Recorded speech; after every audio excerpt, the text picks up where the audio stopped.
Hey guys, Swamp Cleaner Harry here, back with another video for you. Welcome back to the channel. First video of 2018, and 2018 has already been a crazy year so far, and we're already only 9 days into it. But I just want to say beforehand, I hope everybody had a wonderful holiday. I hope everybody opened a lot of Christmas presents, and everybody who had 7 days or no 8 days of presents on Hanukkah. Not Kwanzaa though. That's just a fake holiday to spread racial division and racial tensions. If you guys want to look that up, you can. But yeah, Kwanzaa is not a real holiday. Anyway, moving on.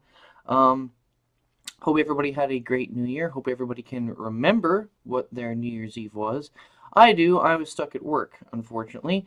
And, of course, in my line of work, you had drunk people coming in around between 1 and 2 a.m., being stupid, wanting a ton of food because, hey, it's New Year's. But whatever. So, this one is just an unstructured video, just going to break down a couple things that happened near the end of last year and in the first couple of days of this year.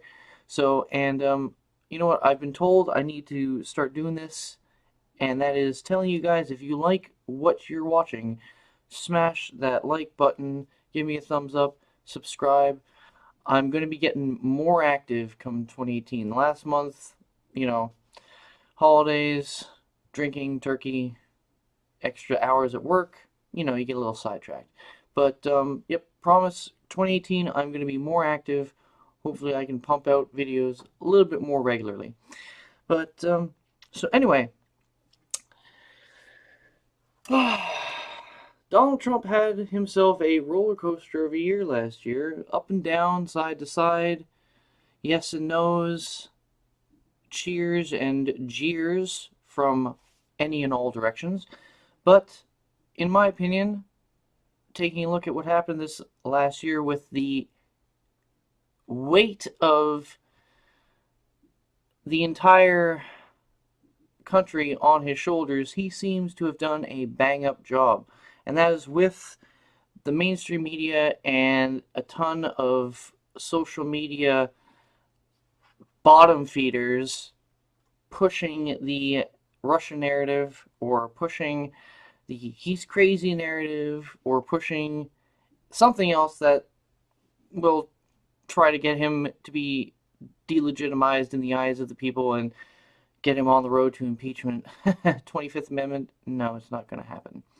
But, yep, he's had himself a great year, and he capped it off with a wonderful Christmas present that he gave to every single American person who pays taxes, I might add. And that's a little asterisk to mark, where it is important to know that when it comes to paying taxes, not all Americans do so. So that is why you have a lot of people going, oh no, this is going to be bad, like, he's only helping the rich, or he's only helping, like the high-ups and the 10% and the 1%, and I'm not going to get any help. Well, if you're not paying taxes, you don't contribute to society, you're not going to get anything out of that, because you're not putting anything into that. Plain and simple. Around 40% of Americans don't pay taxes. And that excludes the illegal immigrants, the DACA recipients, etc., etc. So there's almost half of the country who has to cover for the other half of the country's expenses throughout the course of the entire year. So thank you, Mr. Trump, for giving me a little bit of a breather on my wallet, because he's looking out for me. He's pretty much cut everybody's taxes except for the higher-ups when it comes to personal tax, okay? Corporate tax has gone way down, slashed it, and now, coupled with all the regulations that he has just axed last year, the economy booming. 25,000 in the stock market, still going up. Jobs are coming back. 300 billion, I think, in jobs themselves, like job worth. Like job worth is back 300 billion, but there's like it's about like 2 million jobs but 300 billions worth in those jobs are back as capital for companies.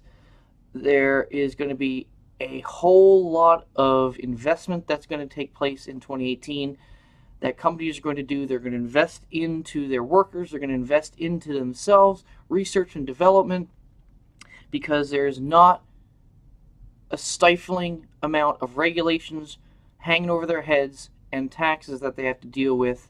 So now they can finally prove to the liberals who say that these people are just crony capitalists and they're all in it for themselves. It's time we can finally show and prove to them that companies look out for their workers, because they know that if they don't have anybody working for them, how are they going to make anything? How are they going to be a company? So in the end, yes, you have to invest in your workers, in the people who are investing themselves into your company as well. So it's one hand wash the other. It's going to be great. We already see this. I forgot off the top of my head, but there are numerous companies. I think, was it AT&T or one company that's going to be gave all of their employees like $1,000 bonus over the holidays. Boom. There you go. There's evidence right there. But, of course, that is just thrown aside by the liberals because, Trump. We hate Trump. But I think this is actually going to be so beneficial. Like, if he couldn't have done anything last year except pass taxes, and only pass taxes, he still would have won, because now, come February, when people actually start noticing more money in their paychecks, and then especially the effects when people pay next year's taxes, oh my god, it's going to be light and day.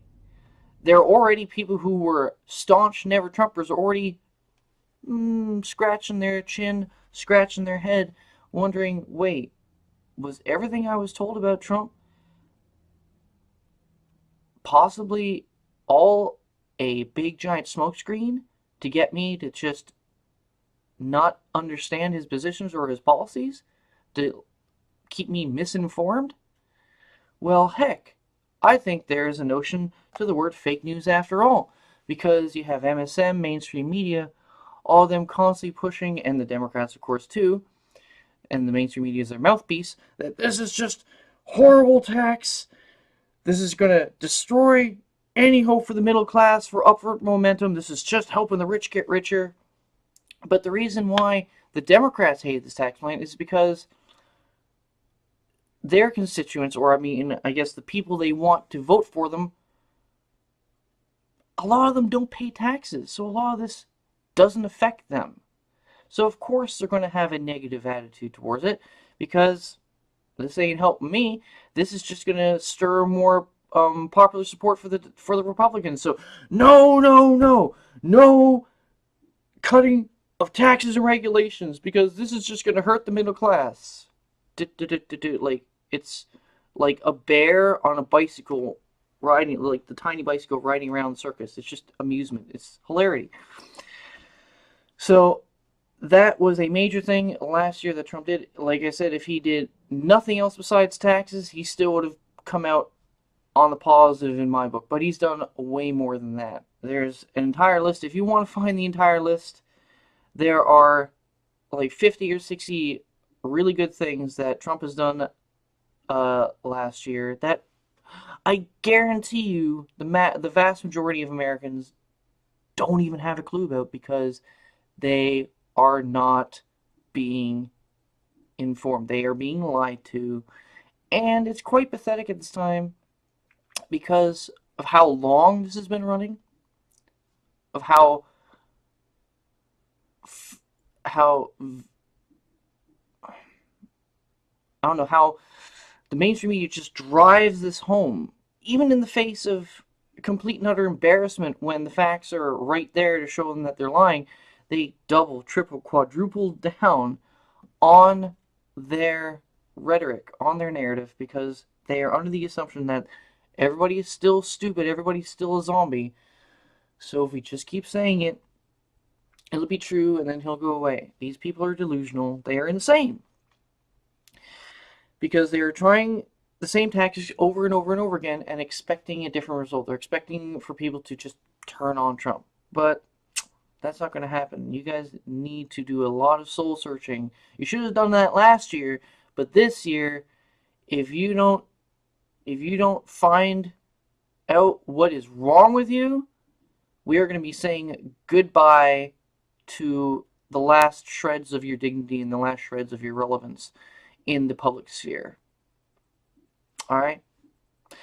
Well, that was pretty much MSN in 2017. Roadblocking the president, completely doubling down on that narrative to the detriment of their livelihoods, the journalists' livelihoods, the integrity of journalism on a whole.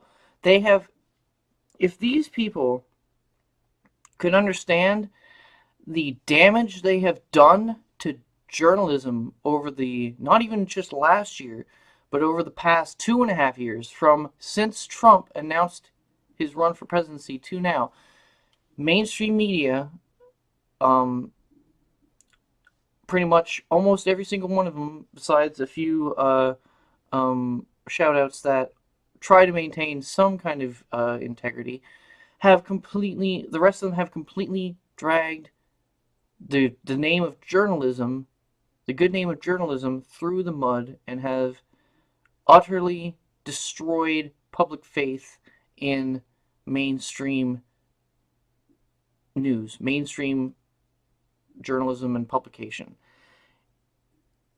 And they don't regret it, because these people are a bunch of ideologues driven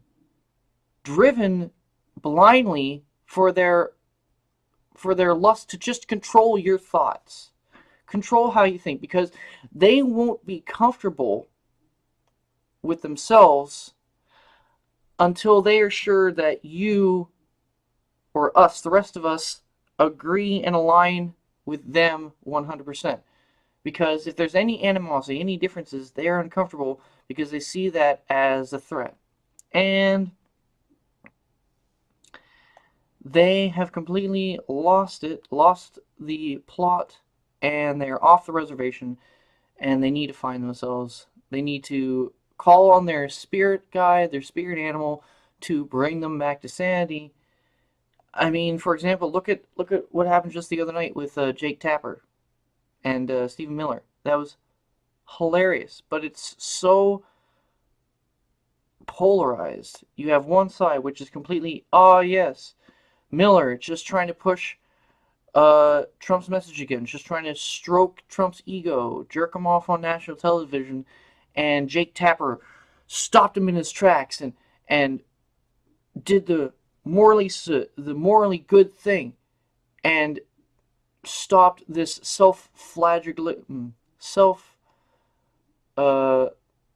pretty much self-boasting. The word that I was looking for off the top of my head I missed it, but pretty much this self-centered serving that Stephen Miller is doing for Trump and all of his cronies is what Jake Tapper is standing up against, and this just shows how childish Trump is and all of his people. But then on the other hand, you have, on the other side, the other narrative, mainstream media and politicians, they have their narratives, they have their agendas to pretty much smear anybody who works for Trump. And these two clashing agendas are, one of them is going to be defeated this year, because either the mainstream media is going to pretty much run out of excuses. Everything was set up in 2016 to ensure that Trump would be gone by 2017, which hasn't happened. Russia has dried up. They're desperately trying to bring back the sexual assault allegations. That's also run flat. So now they're pulling the whole he's crazy card. It shows that the best chance, or the best laid plans of the mainstream media and the politicians, the Democratic politicians were only good up until the end of last year because they weren't anticipating having to keep up the attack on Trump. They thought that, okay, he won the presidency, but we've cooked up this great scheme. There's layers, there's different angles going back and forth. We're going to get him. We're definitely going to get him in 2017. Didn't happen. So now, these two opposing narratives, one where Trump is racist, sexist, Islamophobic, yada yada yada, crazy, he needs to get impeached, he's colluding with Russians, he's not a legitimate president. The narrative of him being an illegitimate president, and the narrative of President Trump is being attacked by the deep state, and the mouthpieces of the mainstream media. Both those narratives they came to a head last year, and now in 2018, one is going to fall.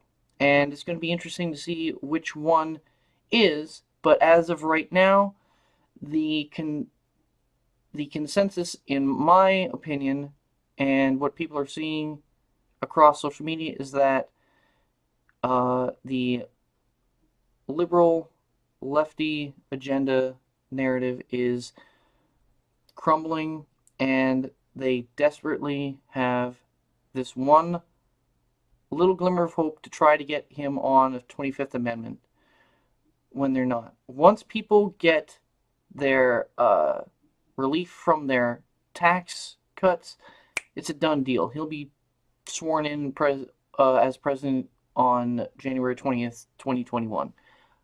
Guarantee you. Alright, I was on that a little bit longer than I wanted to, but let's move on to something that is pretty much insignificant to the point where it shows just how trivial it was in the first place, and that was the whole Trump versus Steve Bannon hubbub that was going on the past couple of days. And like a cherry on top, it turns out today, I was just looking on Fox a little bit earlier, Steve Bannon has stepped down from Breitbart, so he's pretty much utterly destroyed his public image within, what, 2 weeks? He went from, I mean, well, it started with the Roy Moore loss in Alabama. He was pushing for him really hard. He was out there advocating for him. He was speaking for him on his campaign, and that was pretty much the first pillar to, well, actually the first pillar to fall was when he got fired for leaking. He was the leaky sieve from the White House. So this also gets in touch with his personality himself. He's just a self-servicing narcissist. He's looking out for himself, and pretty much like he used Andrew Breitbart, he used everybody who he could latch onto to propel himself in the world, in society. So this is quite sweet to me that he has fallen this hard and this quickly. And it pretty much shows how insignificant he actually is. Trump was right. The guy was pretty much an attack dog. And he's a rabid attack dog, so he'll attack anybody. But from Trump's point of view, he's an attack dog that I can use right now to pretty much, crash through the gate and then, storm the castle. And I will feed him momentarily so he doesn't attack me. So at least Steve Bannon for a little while there was his attack dog, but he was being fed by Trump, so he wasn't going to attack him.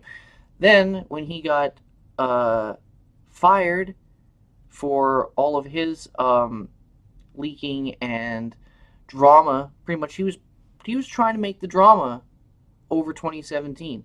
And Trump wasn't having any of it, so he fired him. And he had a stick up his ass. He was annoyed. He was angry because he, like I said, is a narcissist. He wants to feel important.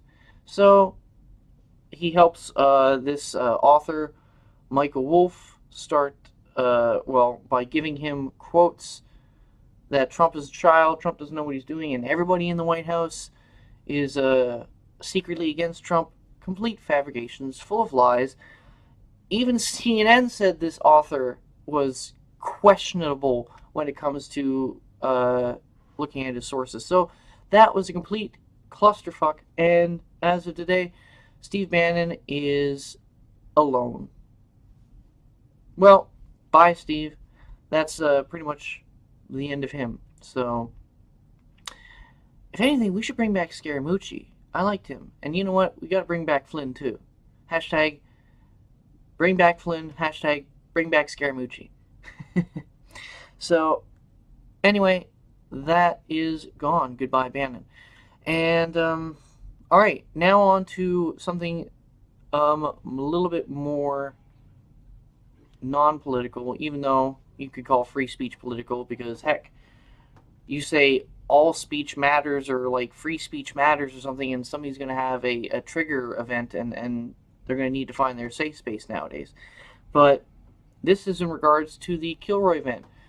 I was so excited about this event. I was going to go. I wanted to be as active as I could. I wanted to like go to as many panels as I could, talk to all these talk to YouTubers that I could, like have a conversation, maybe get something on video to put up on my channel, and pretty much the base mama, I'm pretty much calling you out. You fucked up. This, in my opinion, and how I perceive this to be based off of what I was given, what information I was given, this is going to be a truly free speech event, as in the event is happening here. What you want to talk about, go right ahead, like have at it, have fun, debate people, open ideas, open discussion. But no, that wasn't it. It started off with, oh, well, there's only certain panels that we're going to actually have, but that's because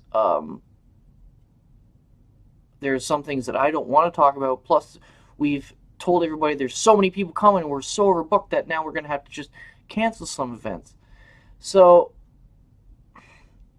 in my mind, you're trying to make a free speech event extremely structured and rigid, when it should be free-flowing in the essence of free speech, as in open discussion. So yes, please, it's okay to have scheduled panels, but you shouldn't be so authoritarian in slapping people's ideas down like Andy Warsi's, and then turning around and giving somebody who has a bigger platform than Andy the opportunity to do the same panel. Very, very backhanded. Plus, since you're super smart, you should have known that if you didn't completely divulge your motives for setting up this free speech conference, and the reason why I'm using conference in quotations, I'll get to that in a second. Since you're a really smart person, you should have known that you should be very upfront about your motives with this. Like, unless you're thinking that you're so smart that you can deceive everybody because you're just so smart. Because your IQ is, like, really high. So, apparently, this Kilroy conference was actually, if you looked it up on the website, Kilroy LLC. It's a limited liability corporation, as in it's a company. She owns it. So her idea was to own the pretty much the notion, pretty much own the notion of free speech in the sense of a gathering of people. She wanted to own the essence of free speech in the gathering of people, and then franchise it out to people around the country, around the world, etc. So she wants to make a profit off of free speech, and I'm not saying that that's bad. Everybody, like, look at Fox News. They, like, that's journalism is free speech. there's opinion pieces, which is free speech, and you get published and you make money for it. I'm not saying that that's bad. I'm saying that she was not genuine in how she was presenting this event. And that is why once I saw this entire thing start to crumble, I pulled out. I got my refund. That's one good thing. I requested a refund and I got it back very quickly.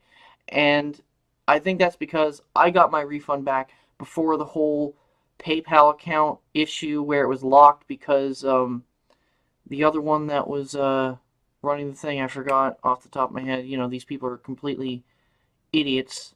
So why should I even remember this person's name? Because they completely dropped the ball. I know baseball, but the other one, forgot her name. But I got my refund before that whole issue. But I hope other people who want the refunds are getting their refunds. But the process is quite simple. You go on PayPal, create a claim, an issue. They'll get in touch with you, and you just go from there and you work on it. So pretty much, Base Mama, screw you for being underhanded. Screw you for lying about what this event was going to be, and not divulging that you wanted to turn this into a business, make a profit. I'm not saying that that was wrong, but you lied to us about it. And I don't like being lied to. So that's the end of me talking about Kilroy. You're never going to hear me talk about that again. Done. Alright, so, and now I think I'm going to finish off with the hilarity of the Golden Globes. Ah, yes, Oprah. Oprah. Yes, please. I don't want to pull a whole jinx on myself and say, yes, please run, because I'd like to see you get destroyed, because, you know, look what happened. Hey, I will write you a campaign check right now if you run. Or like the whole famous, like, oh, I thought he was going to run as a joke. And these late night people, I forgot their names off the top of my head. It's because I don't care about them. I don't even care enough about these people to learn their names. That's how pathetic they are. Anyway, Oprah has a rousing speech. A rousing speech in at the Golden Globes, calling out men in positions of power, making sure that women need to be heard, yada yada yada yada yada, self-promotion, idiocy. And now everybody's like, oh my god, she needs to run for president. That was so presidential. Like, everything she said is what I feel right now. I was watching the Twitter responses to this, and it was hilarious. But here's a few things that people need to know about Oprah. She is a freaking hypocrite. She wants to get up there and talk about, you know, sexual harassment, sexual assault, and the whole climate, the whole society that we live in that is so anti-woman, yada yada yada. Yet she has been one of Harvey Weinstein's closest friends. There are dozens and dozens and dozens of pictures of her and him laughing and hanging out together, and her hanging off his arm, and her kissing him on the cheek or sucking his ear. And that one picture that shows the frightened British actress, forgot her name too, sorry, but I mean, just look it up, you'll find it. Frightened British actress looking up at Harvey Weinstein like, oh my god, like, I don't want to be alone with you right now. And Oprah Winfrey sitting there holding her hands saying, it's okay, he doesn't bite hard. It's so disgusting. Like, she is such a freaking hypocrite when it comes to that issue of sexual assault, sexual harassment, and being one of the main people who actually pretty much, what's the word? Enabled Weinstein to do what he was doing. That's so disgusting. And here's a little tidbit, and I'm gonna end the video on this, is that there was so much social media and societal traction from her speech last night that, you know how much money she made from that speech based off of the reaction today on the stock market with the company that she has a majority ownership of, Weight Watchers, because of the amount of people who are now signing up and yada yada yada. She made $36 million off of pretty much the equivalent, $36 million equivalent of actions on the stock market for the company that she has a majority share of, based off of what she said last night. So, and I'm not putting it past her that she didn't anticipate this, but she pretty much knew that if I say a few things that will get everybody to cheer and clap because I'm in a room with everybody who agrees with my opinions, that if I say a couple things, make it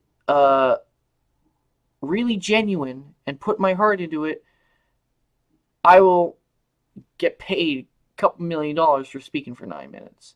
So, I mean, but, you know, did she know off the top of my head? I don't know, but that's just something that I wanted to bring up to everybody, that I wanted to bring that to everybody's attention, that for her 9 minutes up on the stage last night, she made herself $36 million on the stock market. Anyway, so that was the little rundown I wanted to do. Hope you guys had a great 2017. Hope you guys have, or hope we all have a wonderful 2018, and that we all just try to maybe this year find some common ground. I know that's almost impossible, how polarizing everything is, but let's find some common ground. Let's get behind the fact that the economy is roaring and everybody's going to get a nice kickback in their paychecks come February. So maybe that's a starting off point. But anyway, like I said, like this video if you thought any of the points in here were relevant or good, okay, wonderful. I'm rambling now. It's late. I got to get this finished. But anyway, subscribe if you like the content. Catch me out on Twitter at the Swamp Cleaner, and I hope you guys have a wonderful evening. See you later.